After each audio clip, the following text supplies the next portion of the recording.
আলহামদুলিল্লাহ, খিলগাঁও আল হাদিস ঐতিহ্যবাহী জামে মসজিদের সমাবেত সম্মানিত তাওহীদবাদী মুসলিম কেরাম, মুসলিম ভ্রাতৃমণ্ডলী, আলহামদুলিল্লাহ আপনাদের সম্মুখে সূরাতুন নাহালের 112তম দ্বাদশতম আয়াত আপনাদের সামনে পেশ করা হয়েছে। ইনশাআল্লাহ মুস্তাআন আয়াতে কারিমাটিকে সামনে রেখে আয়াতে কারিমাটির তাফসীর, বিশ্লেষণ, ব্যাখ্যামূলক কিছু কথা বলার চেষ্টা করব। তৌফিক ইল্লা বিল্লাহ।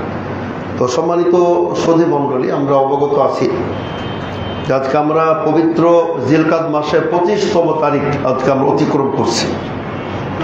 তার মানে আপনার জিলহাজ মাস শুরু হতে যাচ্ছে এবং মূলত জিলহাজ থেকেই কিন্তু যেগুলো মহিমান্বিত 4টি মাস, জিলকাদা, জুলহজ্জা, মুহররম, লাগাতার 3টি, আবার পরবর্তীতে সামনে রজব।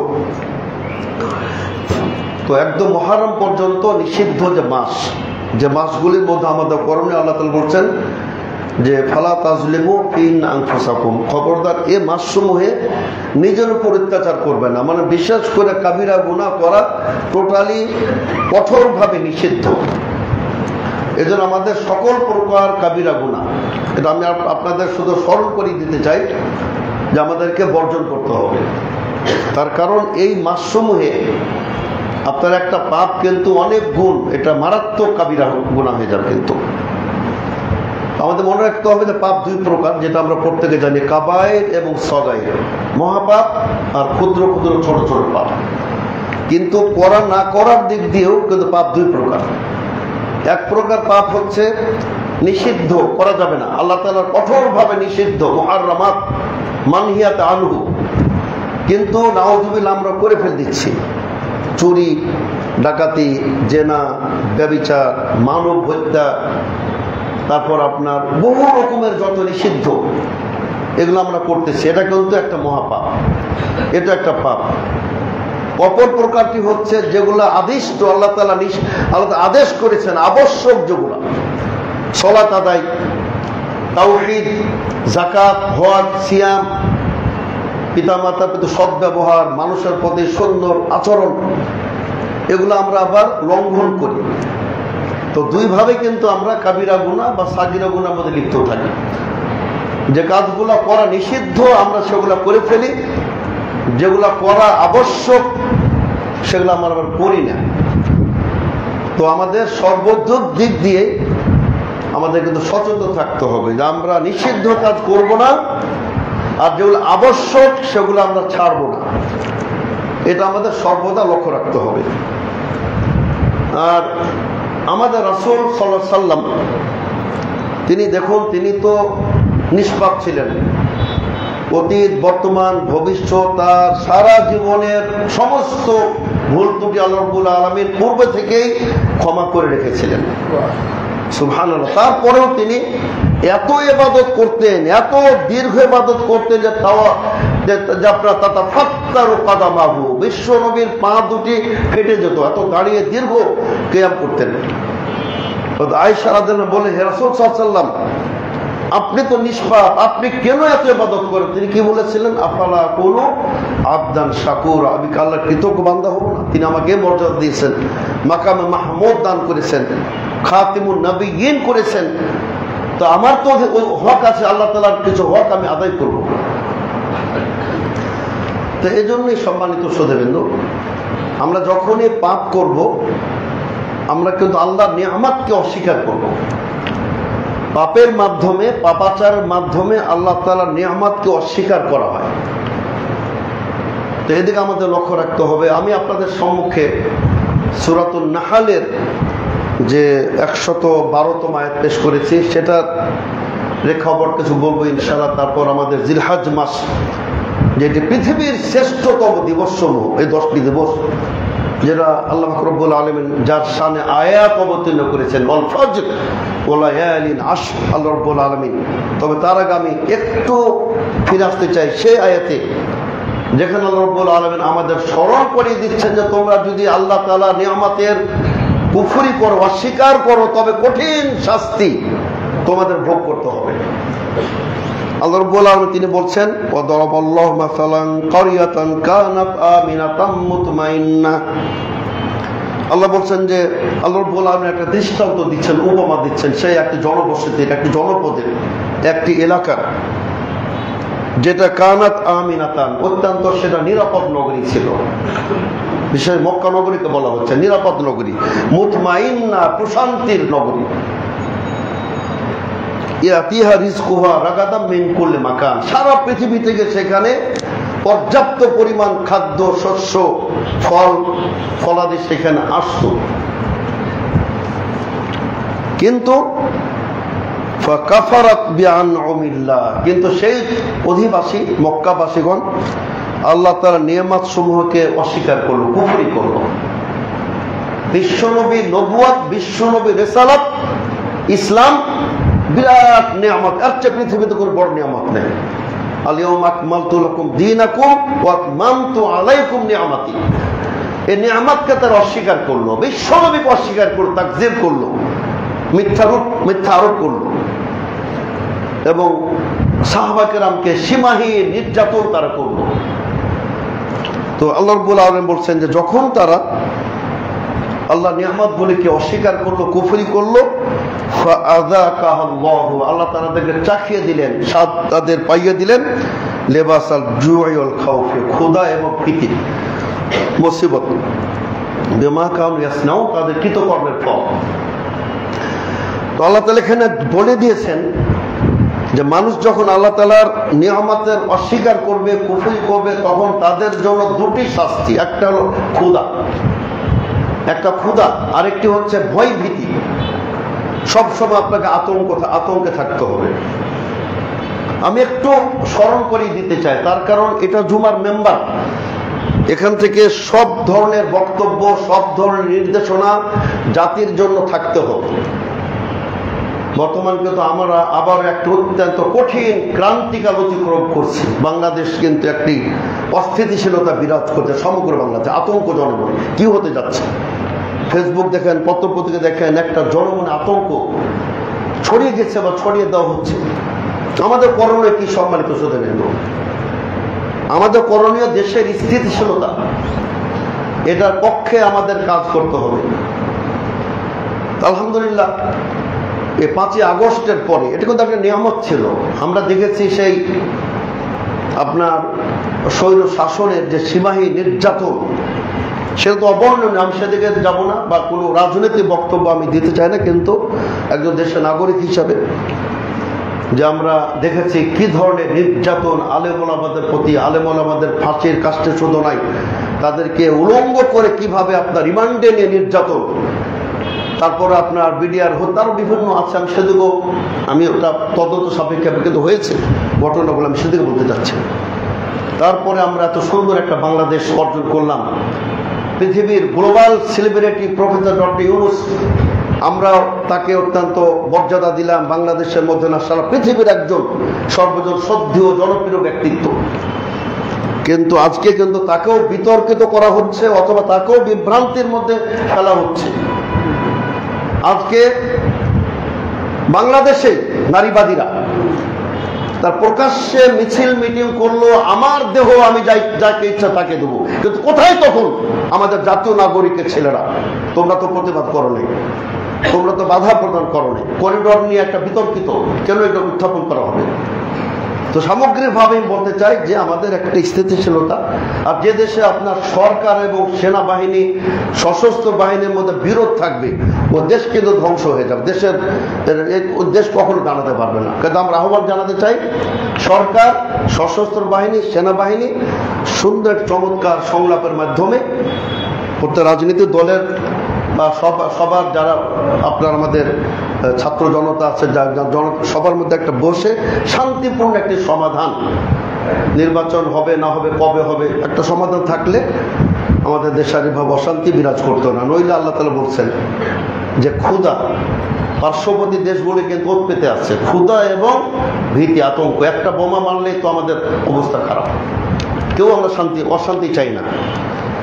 এই যে ভারত পাকিস্তান যুদ্ধ হলো, আমরা অশান্তিতে ছিলাম, আমরা আতঙ্কে ছিলাম। তারপর আলহামদুলিল্লাহ এখানে পাকিস্তানের যদি সেভাবে বিজয়টা না হতো তাহলে মুসলিমরা দেখতো পার্শ্ববর্তী বাংলাদেশ ভারতের মুসলমানদের কি অবস্থাটা হতো।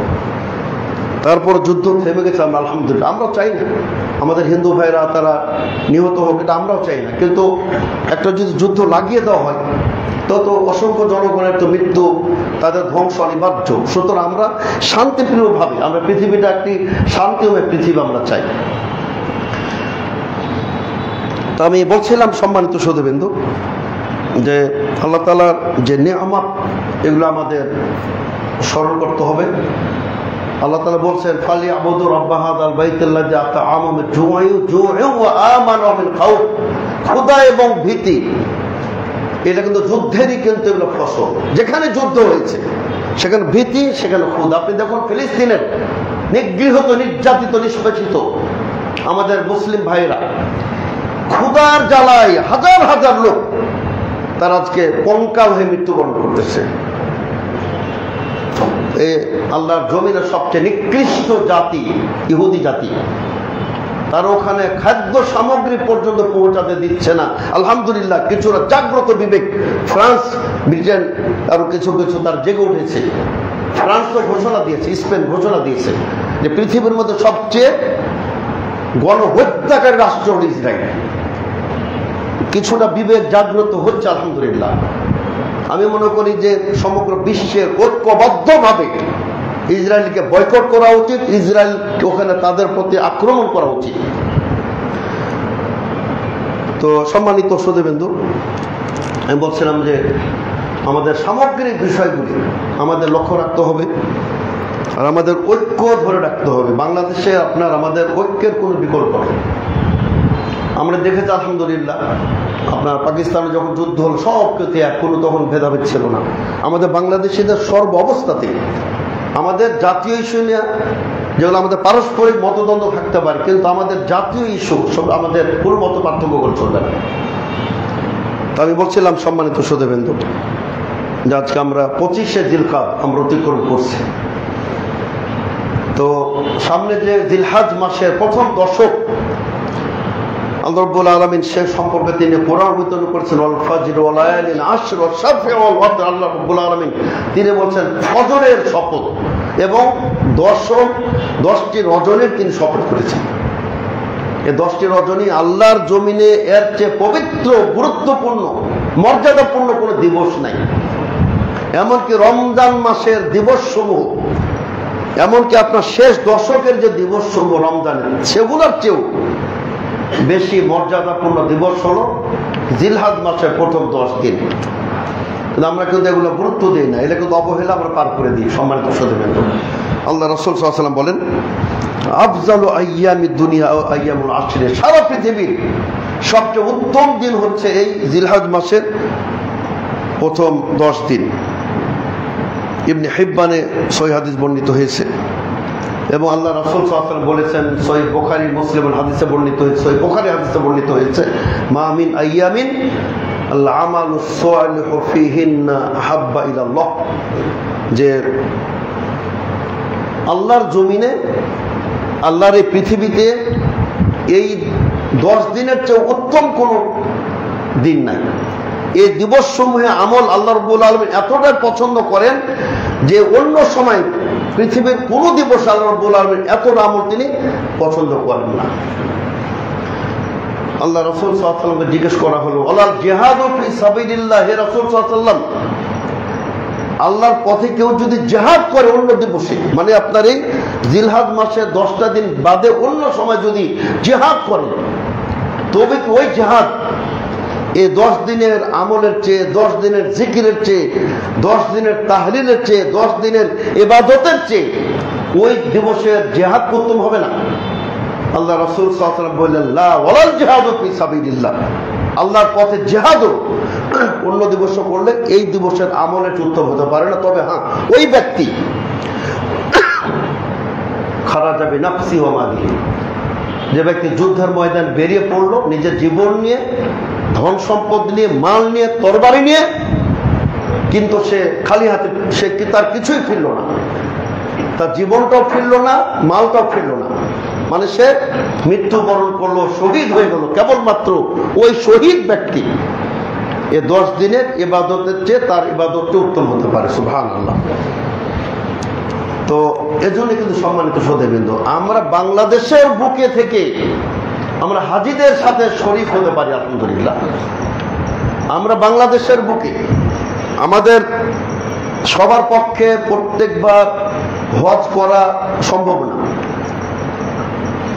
আমাদের সবার পক্ষে সে মিনায় গিয়ে কুরবানি করা সম্ভব না, কিন্তু আল্লাহ রাব্বুল আলামিন এতটা তিনি করুণাময়, কৃপানিধান, মেহেরবান যে তিনি আপনাকে ওই মর্যাদায় তিনি শামিল করে দিয়েছেন। সুবহানাল্লাহ।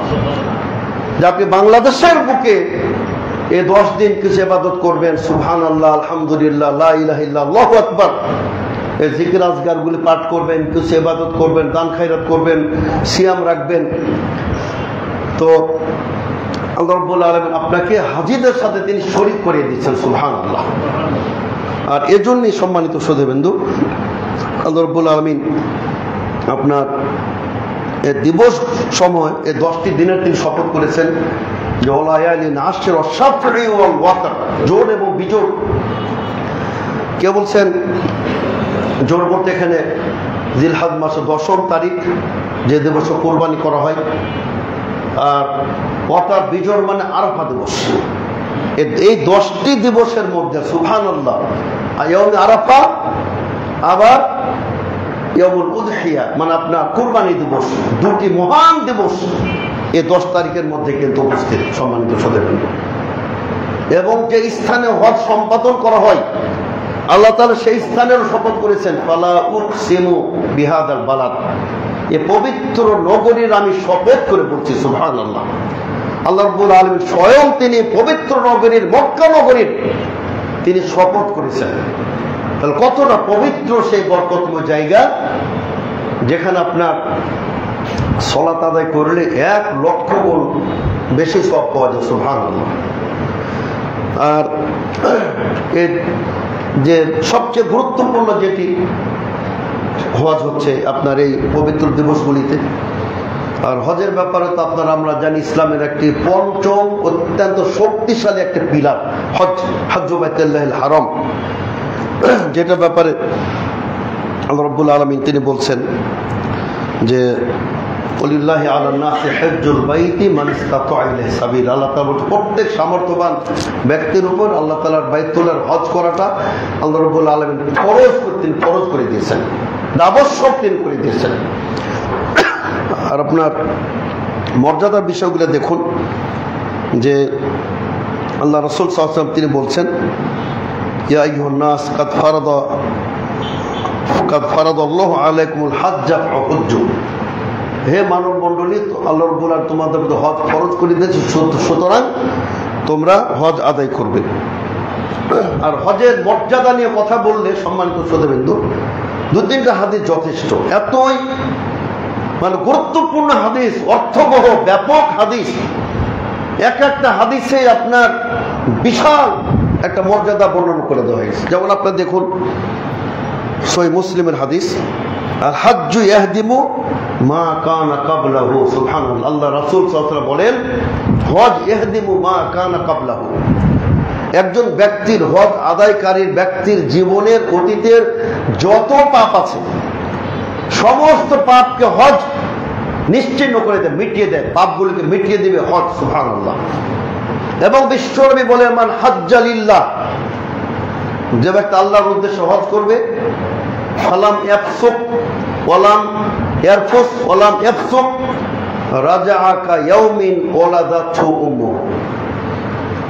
যে ব্যক্তি আল্লাহর উদ্দেশ্যে হজ করবে আর হজ সম্পাদনকালীন সময়ে কোনো প্রকার অশ্লীলতা করবে না, যৌনাচার করবে না, এমনকি ইহরাম অবস্থায় নিজের বিবাহিত স্ত্রীর সাথেও সে মিলিত হবে না, এবং কোনো প্রকার মানে আপনার অশ্লীল বাক্য বলবে না, ওয়ালাম ইয়াফসুক, খারাপ আচরণ করবে না, কাউকে কষ্ট দেবে না, গালাগালি করবে না। আল্লাহ রাসূল সাল্লাল্লাহু আলাইহি ওয়াসাল্লাম বলছেন, রাজাআ কা ইয়াউমিন ওয়ালাদাতহু উম্মুহু। কেমন ভাবে নিষ্পাপ হয়ে বের হয়ে আসবে, যেন সদ্যই আজকেই তার মা তাকে ভূমিষ্ঠ করেছে। সুবহানাল্লাহ। এত নিষ্পাপ হয়ে যাবে সে। সুতরাং এই বিশাল আমলগুলি এটা কিন্তু যেমন মর্যাদাপূর্ণ তেমন কিন্তু দুরূহ, অত্যন্ত কঠিন। কিন্তু তার কারণ আপনি নিজেকে জিজ্ঞেস করুন, আপনি হজ করতে গিয়ে হজের ময়দানে হজকালীন সময় আপনি কত লোকের সাথে ঝগড়া করেন। আপনার হোটেল ভালো হয় নাই, উঁচুতে হয়ে গেছে, দূরে হয়ে গেছে, তারপরে টাকা পয়সা নিয়ে আমরা বিভিন্ন আপনার ঝগড়ায় বাদানুবাদে লিপ্ত হয়ে যাই। ফালা রফাসা ওলা ফুসুক ওলা জেদাল, আল্লাহ বলছেন কোনো ঝগড়া চলবে না সেখানে। আমরা যদি পরিপূর্ণ আল্লাহকে উদ্দেশ্য করে এবং আমরা যদি হজ্জে মাবরুর পেতে চাই, আমাদের আলহামদুলিল্লাহ অনেক হজে গেছেন, যাচ্ছে, মনে রাখতে হবে আমাদের জীবনের সবচেয়ে বড় কাঙ্ক্ষিত, সবচেয়ে বড় লক্ষ্য হলো যে হজ্জে মাবরুর লাভ করা। আর আল হজ্জুল মাবরুর সহিহ বুখারী মুসলিমের হাদিস, লাইসা লাহু জাযা ইল্লাল জান্নাহ, কেবলমাত্র তার প্রতিদান হলো জান্নাত, নিশ্চিত জান্নাত হজ্জে মাবরুর যদি হয়ে যায়। তো হজ্জে মাবরুর যদি আপনি করতে চান, পেতে চান সম্মানিত সুধীবৃন্দু, তো প্রথম শর্তই হলো যে বিশ্বনবীর তরিকাতে আপনাকে হজ করতে হবে। বিশ্বনবীর তরিকাতে হজ করতে হবে। আমাদের হাদিস সাহেবদের অনেক ত্রুটি, তারা আপনার অনেকেই মিকাত পার হয়ে তার ইহরাম করতেছে, জানেও না। অনেকে মিকাত পার হয়ে ইহরাম করতেছে, অনেকে এখান থেকে ইহরাম বেঁধে নিচ্ছে। এটা ওটার চেয়ে ভালো, ওটা তো দাম দিতে হবে। এটাও তারপর উচিত হবে, যেহেতু একটা গ্রুপ যাচ্ছেন আর ওখানে ঘোষণা করা হয়, মিকাতের পূর্বে তো ঘোষণা দেওয়া হয়, তার আধা ঘন্টা 1 ঘন্টা আগে এহরাম বাঁধবেন। এহরাম হলো নিয়ত, যে আমি হজের নিয়ত করে ফেললাম, তারপর তালবিয়াটা পাঠ করব, লব্বাইক আল্লাহুম্মা লব্বাইক, লব্বাইক লা শারীকা লাক লব্বাইক, ইন্নাল হামদা ওয়ান নি'মাতা লাক ওয়াল মুলক লা শারীকা লাক। বিশ্বনবী বলেন যে তালবিয়া যখন পাঠ করা হয়, আশেপাশের গাছপালা, পাথর, সমস্ত প্রকৃতি এই ব্যক্তির সপক্ষে কিয়ামত দিবসে সাক্ষী প্রদান করবে। সুবহানাল্লাহ। তো এই জন্য সম্মানিত সুধীবৃন্দ, আমাদের হজকে ইবাদত মনে করেই করতে হবে। আমরা অনেকে ট্র্যাডিশন মনে করে করি, কালচার মনে করে করি, সামাজিক একটা প্রথা মনে করে আমরা করি। এজন্য আপনার আল্লাহ রাব্বুল আলামিন ফার্স্টে শর্ত দিয়েছেন ইখলাস, ওয়ালিল্লাহি আলান নাস, আল্লাহর উদ্দেশ্যে। তো আল্লাহর উদ্দেশ্যে যদি আপনি হজ না করেন, এমনকি আপনার মানে যদি হারাম উপার্জন হজ করে, এমন হাদিস আসছে যখন মানুষ বলবে লব্বাইক আল্লাহুম্মা লব্বাইক, আল্লাহ তাআলা বলেন লা লব্বাইক ওয়ালা সাআদাইক, যাও বান্দা তোমার কোনো লব্বাইকের দরকার নেই, তুমি ফিরে যাও। তোমার হারাম উপার্জন বা তুমি খারাপ উদ্দেশ্যে এসেছো, তুমি পৃথিবীতে সম্মান অর্জন করবে, নির্বাচনে দাঁড়াবে, হাদিস সাহেব না বলে তোমার মন খারাপ হয়ে যায়। এই যে আপনার অবস্থাগুলো আমাদের সম্মানিত সুধীবৃন্দু, আমাদের এদিক দিয়ে খুব সচেতন থাকতে হবে। আল্লাহ রাসূল সাল্লাল্লাহু আলাইহি ওয়াসাল্লাম বলেন, নাসাইর হাদিস, আব্দুল্লাহ সালাস, আল্লাহ তাআলা বিশেষ প্রতিনিধি, আল্লাহ তাআলা মেহমান। 3 শ্রেণীর লোক আল্লাহ তাআলা বিশেষ মেহমান, আল্লাহ তাআলার দায়িত্বে, তাদের আতিথ্যতা। 3 শ্রেণীর লোক আব্দুল্লাহ সালাস। 1 নম্বর হচ্ছে আপনার আল গাজী, যুদ্ধের ময়দানে গেছে আল্লাহর উদ্দেশ্যে, আল্লাহর দ্বীনকে সমুন্নত করার মহান লক্ষ্যে যুদ্ধের ময়দানে গেছে। এই ব্যক্তির যাবতীয় দায়িত্ব আল্লাহ রাব্বুল আলামিনের। মারা গেলে তো সে আরো মর্যাদাপূর্ণ, শহীদ হয়ে গেল। যদি মৃত্যুবরণ নাও করে, তাহলে আপনি এই ব্যক্তিকে বলে গাজী, যুদ্ধকারী, যুদ্ধের ময়দানে জিহাদকারী। ওয়াল হাজ্জু ওয়াল মুতামির, হজ সম্পাদনকারী ব্যক্তি এবং উমরা আদায়কারী ব্যক্তি। তো আপনার এই 3 শ্রেণীর লোক আল্লাহ রাব্বুল আলামিন বলছেন যে এরা হচ্ছে যে আপনার আল্লাহ তাআলার বিশেষ মেহমান। এবং আমাদের মনে রাখতে হবে সম্মানিত সুধীবৃন্দু, যে এই যে আপনি হজে যাবেন, প্রতিটা আমল কিন্তু এই যে তওয়াফ করবেন, তওয়াফ আপনি একমাত্র মানে কাবা ছাড়া, কাবা চত্বর ছাড়া পৃথিবীর কোথাও তওয়াফের বিধান নাই। আপনি যদি কোনো কবর কেন্দ্রিক তওয়াফ করেন, ওটা শিরক আকবার হবে, ওটা আপনার শিরক হবে, আপনার ঈমান বিধ্বংস করে দেবে সম্মানিত সুধীবৃন্দ। সুতরাং আপনার এ তওয়াফ কত বড়, কত বিশাল ইবাদত, সাই করবেন কত বিশাল ইবাদত। আর আপনার এই যে প্রত্যেকটা আপনার যে শাইর আল্লাহ তাআলার নিদর্শনগুলি, প্রত্যেকটা আপনার বাইতুল্লাহ শরীফে একটা আল্লাহর বিরাট নিদর্শন। মাকামে মাহমুদ বিরাট নিদর্শন, সাফা মারওয়া বিরাট আল্লাহর শাআইর, আল্লাহ নিদর্শন, মিনা বিরাট একটা আল্লাহ নিদর্শন, মুজদালিফা আল্লাহ বিরাট নিদর্শন, তারপর আপনার আরাফা বিরাট আল্লাহ নিদর্শন। এগুলা দেখবেন আর আপনার ইমানের মধ্যে আপনার হৃদয় ইমান বর্ধিত হতে থাকবে। আল্লাহ তাআলা কি বলেন, ওমা ইউআযযিম শাআইরাল্লাহ ফাইন্নাহা মিন তাকওয়াল কুলুব। আল্লাহ বলেন যে ব্যক্তি আল্লাহ তাআলার এই নিদর্শনাবলীকে সম্মান দিবে, তাজিম করবে, এটা তার হৃদয়ের তাকওয়ার বহিঃপ্রকাশ। তার ভিতরে যে তাকওয়া আছে এটি তার প্রমাণ, যে সে সাফা মারওয়া দেখলে তার মধ্যে একটা পরিবর্তন জাগে, মিনা দেখলে তার মধ্যে একটা পরিবর্তন জাগে, সেই ইতিহাসগুলি তার স্মরণ পটে ভেসে আসে, তখন তার মধ্যে একটা ইমানি চেতনা জাগ্রত হয়। সম্মানিত সদস্যবৃন্দ, তো আমাদের এই হজের শিক্ষাটাও নিতে হবে যে শুধু যাতায়াতে না, প্লেন ভাড়া না, এই যে হজ আপনার একটা বিশ্ব সম্মিলন, বিশ্ব মহামিলন, মুসলমানদের ঐক্য। ইন্না হাদিহি উম্মাতুকুম উম্মাতান ওয়াহিদা ওয়া আনা রাব্বুকুম ফা'বুদুন। আল্লাহ বলেন এটা একক জাতি, কোনো পার্থক্য নাই, এক জাতি, সারা বিশ্বের মুসলিমরা এক জাতি। কিন্তু বড় আফসোস লাগে যে আমাদের একতাকে ছিন্ন বিচ্ছিন্ন করে দেওয়া হয়েছে। প্রথম দায়ী শিরক, দ্বিতীয় দায়ী বেদাত। আর এখানে আপনার তাসাউফ, সুফিবাদ, সেই খারেজি, রাফেজি, শিয়া, আর যত আপনার বাতিল ফেরকা, কাদিরিয়া, জাবরিয়া, মুরজিয়া, কাররামিয়া, সব এখানে সবচেয়ে বড় ভূমিকা পালন করতেছে ইসলামী ঐক্যকে বিনষ্ট করে দেওয়ার জন্য। আজকে আপনার আমাদের মসজিদগুলি, দুঃখ বারবার বলা হয়ে গেছে, তারপর দুঃখের সাথে বলি, আমাদের মসজিদগুলি ভেঙে ফেলা হচ্ছে। আমরা সরকারের কাছেও আমরা অনেকবার দাবি জানিয়েছিলাম। আমরা মনে করেছিলাম আমাদের এই ছেলেরা, সমন্বয়করা, তার গুরুত্ব দিবে, তাদের একটা বক্তব্য পাবো, বিবৃতি পাবো আমরা, যে বাংলাদেশের মাটিতে কোনো আহলাদিসের মসজিদ ভাঙচুর করা যাবে না। আমরা এ পর্যন্ত একটা তাদের সান্ত্বনা বক্তব্য আমরা পাই নাই। আমরা 4 কোটি বাংলাদেশ, আলহামদুলিল্লাহ, আমাদের আপনার এত উপহাস করলে হবে না আমাদেরকে নিয়ে। আমরা শান্তিপ্রিয়, বাংলাদেশের সবচেয়ে নির্যাতিত কওম আহলাদিসরা। কেউ প্রমাণ করতে পারবো না যে আমরা অন্য কারো মসজিদে, উপাসনালয় আমরা আঘাত করেছি, আমরা একটা ইট পাটকেল নিক্ষেপ করেছি।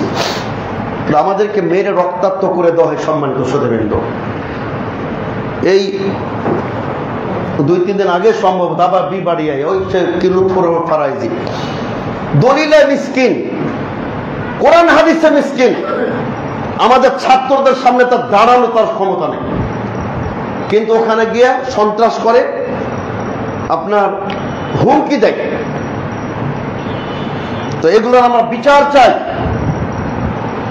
আপনার সমতার বাংলাদেশ যদি গঠন করতে হয়, এই 4 কোটি আহলাদিসের নিরাপত্তা, তাদের মসজিদের স্বাধীনতা, নিরাপত্তা প্রদান করতে হবে, তবেই আপনার হজের শিক্ষা আমরা বাস্তবায়ন করতে পারবো। সম্মানিত সুধীবৃন্দ, আর শুধু আপনি হজে যাবেন, তো সেখানে আমরা দেখি সম্মানিত সুধীবৃন্দ, বাইতুল্লাহ শরীফের যত আইম্মা, যত খোতাবা, প্রত্যেককে তো আলহামদুলিল্লাহ তাদের সলাতের সাথে আমাদের সলাতের একটা 100% মিল, আলহামদুলিল্লাহ 100% মিল, আলহামদুলিল্লাহ।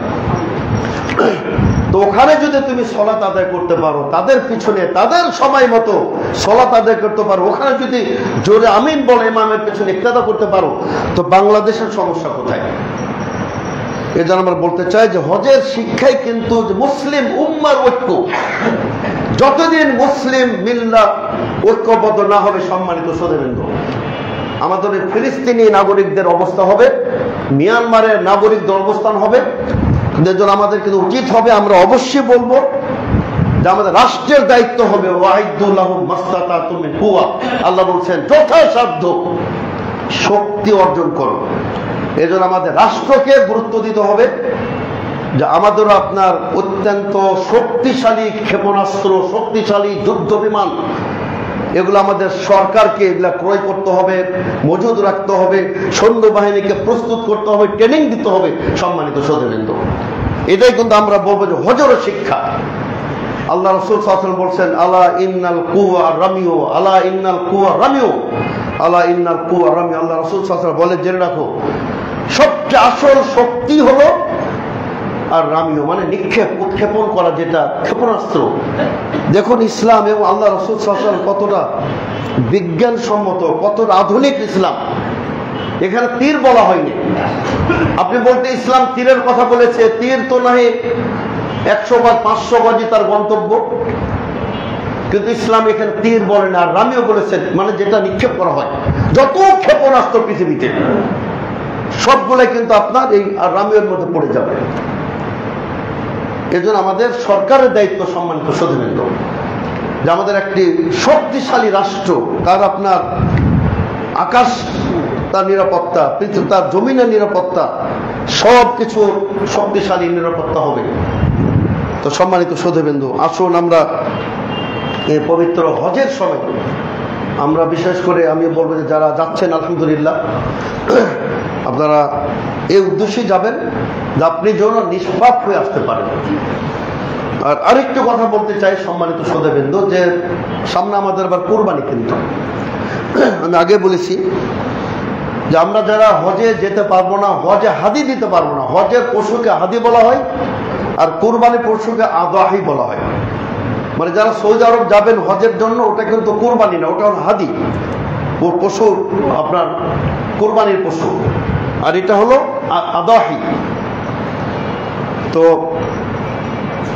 আলহামদুলিল্লাহ আমরা যারা হজে যেতে পারতেছি না, আমরা বাংলাদেশের বুকে থেকেও এখানে অবস্থান করেও আমরা যদি কুরবানি করি, আমরা হাজিদের সাথে তাদের নেকিতে আমরাও সামিল হয়ে গেলাম আলহামদুলিল্লাহ।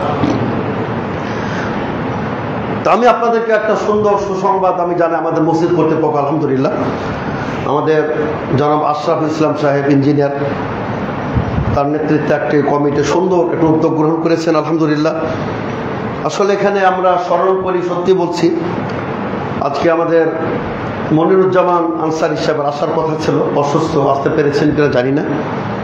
তিনি আর আমাদের অনেক যাদের অবদান এখানে আছে, মাওলানা এস এম রফিকুল ইসলাম, সারা জীবন তিনি মসজিদের জন্য ব্যয় করেছেন, জমিয়তের জন্য ব্যয় করেছেন।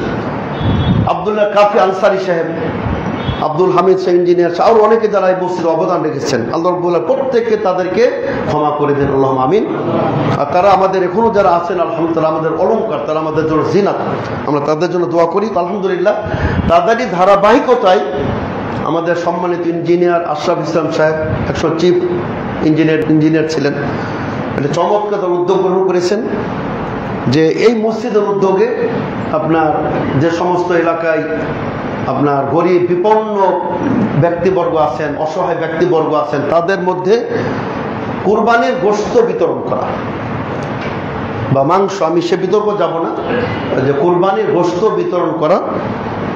এখানে দেখুন দু-তিনটা এখানে অবস্থান হতে পারে, দু-তিনটা অবস্থান হতে পারে। একটা হলো যে কুরবানি, এটা আপনি এককভাবে দিতে পারেন, ইনশাল্লাহ আমরা ওনাদের মাধ্যমে বা বাংলাদেশ জমিদার যেখানে সহযোগিতা করবে, আপনি একটা পশু দিতে পারেন, সেটা আমরা একটি জায়গায় দিয়ে দিলাম এই মসজিদের পক্ষ থেকে। অথবা 7 জন মিলে একটা দিতে পারেন, অথবা 1, 2, 3, 4, 5, 6, 7-এর মধ্যে। এটাও কিন্তু সঠিক। আমাদের দেশে অহেতুক বিতর্ক সৃষ্টি করা হয় যে কুরবানির পশুতে 7 জন হতে হবে অথবা 1 জন, এটা কোনো দলিল নেই। সর্বোচ্চ সংখ্যা 7, সর্বনিম্ন 1। সুতরাং 2 জন, 3 জন, 4 জন, 5 জন, 6 জন, 7 জন মিলে একটা গরু দিতে পারেন, ইনশাল্লাহ সেটা অত্যন্ত আমানতের সাথে যার মুস্তাহিকিন যারা, তাদের কাছে এটা বন্টন হবে, পৌঁছে দেওয়া হবে ইনশাল্লাহ। আর আরেকটা সাদাকা তুল্য হতে পারে। সাদকা হলো যে আপনার 10 জন, 20 জন, 50 জন, 100 জন মিলে আপনার একটা গরু বা একটা কুরবানির পশু দিলেন, এটা আপনার আমরা বিতরণ করে দেবো ইনশাল্লাহ। তো সেটা তো কুরবানি হবে না, সেটা সাদাকা হবে। কুরবানি হতে হলে এককভাবে দিবেন, অথবা 7 জনে দিবেন, অথবা 7-এর নিচে যে কয়জনে হোক, এটা হবে কুরবানি হবে। আর আরেকটি কথা বলি, যেহেতু সামনে আসছে, অনেকে বিভ্রান্তি ছড়ায়, বিতর্ক সৃষ্টি করে। সম্মানিত শ্রোতাবৃন্দ, কুরবানিতে শরিকানা, এটা অসংখ্য হাদিস দ্বারা, সহিহ হাদিস দ্বারা প্রমাণিত, প্রতিষ্ঠিত। সুতরাং সর্বোচ্চ 7 ব্যক্তি, উনি মুকিম হোক কিংবা মুসাফির হোক, 7 জন সর্বোচ্চ অংশগ্রহণ করতে পারবেন। এটি সহিহ হাদিস। সৌদি আরবের আলেমরা যখন এই আমাদের বিতর্ক মাসলা শুনে তখন তারা হাসে, উপহাস করে যে বাংলাদেশ আলেমদের এই দুরবস্থা, তার এতটুকু বুঝ নাই, সেন্স নাই যে 7 জন মিলেও যে একটা কোরবানি করা যায়। তার সফরের সাথে খাস, ইসলামকে শরীয়তে কি সফরের সাথে খাস বলা হয়েছে? ইসলাম তো বলে দিয়েছে যে তুমি যদি সফরে থাকো সালাত কসর করতে পারো। এখানে কোনো বললো না, যখন শরীয়ত চুপ আছে আপনি চুপ থাকবেন, এটা ইসলামের বিধান। শরীয়ত সফরের কথা বলে নাই, কেউ না আপনি সফরের কথা বলবেন, অত পণ্ডিতই মারেন নাকি, বিভ্রান্তি ছড়াবেন না। এটা আপনার আলেমদের কিন্তু ফিতনা। আলেমরা ফতোয়ার মাধ্যমে সমাজে অশান্তি সৃষ্টি করে। ফতোয়া কিন্তু একটা ঐক্যের জায়গা, আবার অশান্তির জায়গা। সুতরাং ফতোয়া বলে দিবেন, স্টাডি করে দিবেন, পড়ালেখা করে দিবেন। এই দিক দিয়ে আলহামদুলিল্লাহ বাংলাদেশ জমিয়ত আল ফতোয়াবাজি করেন। বাংলাদেশ জমিয়ত আল হাদিস অত্যন্ত দলিল ভিত্তিক শান্তিপূর্ণ ভাবে তারা পর্যালোচনা করে তারা ফতোয়া প্রদান করে। আর কিছু লোক আছে মানে আপনার সমাজে একটা ফিতনা, অশান্তি, আর নিজের আপনার একটা ভাইরাল হতে চায়। তারা নতুন নতুন মাসআলা থেকে ভাইরাল হতে চায়। আমি একটু কথা বলি, একটা কিছু নীতিমালার কথা বলি, যে আপনি যখন একটা ফতোয়া দিবেন, আপনি ফার্স্টে একটু দেখবেন যে সৌদি আরবে কাবার ইমামরা, হারামেন শরীফানদের ইমামদের কি ফতোয়া রয়েছে। ওখানকার একটা ফতোয়া আপনি সেই আমলকে বেদাত বলে দিচ্ছেন, এটা তো ঠিক না। আপনি বেদাত বলবেন, তাহলে তাদের সাথে বসেন, আমরা ব্যবস্থা করে দেবো। আপনি কত বড় আলেম,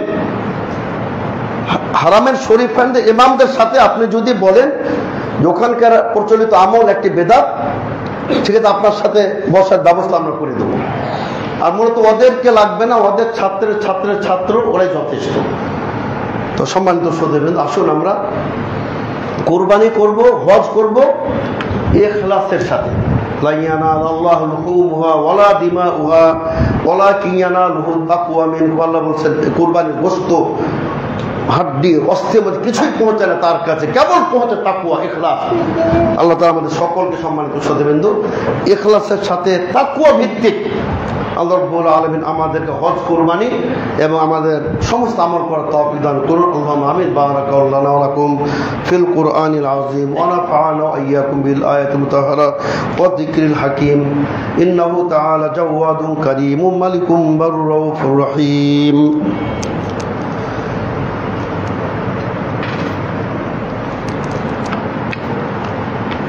الحمد لله نحمده ونستعينه ونستغفره ونؤمن به ونتوكل عليه ونعوذ بالله من شرور أنفسنا ومن سيئات أعمالنا من يهده الله فلا مضل له ومن يضلل فلا هادي له وأشهد أن لا إله إلا الله وحده لا شريك له وأشهد أن محمدا عبده ورسوله أما بعد فأعوذ بالله من الشيطان الرجيم إن الله وملائكته يصلون على النبي يا أيها الذين آمنوا صلوا عليه وسلموا تسليما اللهم صل على محمد وعلى آل محمد كما صليت على إبراهيم وعلى آل إبراهيم إنك حميد مجيد اللهم بارك على محمد وعلى آل محمد كما باركت على إبراهيم وعلى آل إبراهيم إنك حميد مجيد اللهم انصر من نصر الدين اللهم انصر الإسلام والمسلمين اللهم اعز الإسلام والمسلمين واخذل من خذل الدين اللهم إنا نجعلك في نحورهم ونعوذ بك من شرورهم اللهم شتت شملهم وفرق جمعهم ودمر ديارهم وخرب بنيانهم وانزل بهم بأسك الذي لا ترده عن القوم المجرمين عباد الله رحمكم الله إن الله يأمر بالعدل والإحسان وإيتاء ذي القربى وينهى عن الفحشاء والمنكر والبغي يعظكم لعلكم تذكرون واذكروا الله يذكركم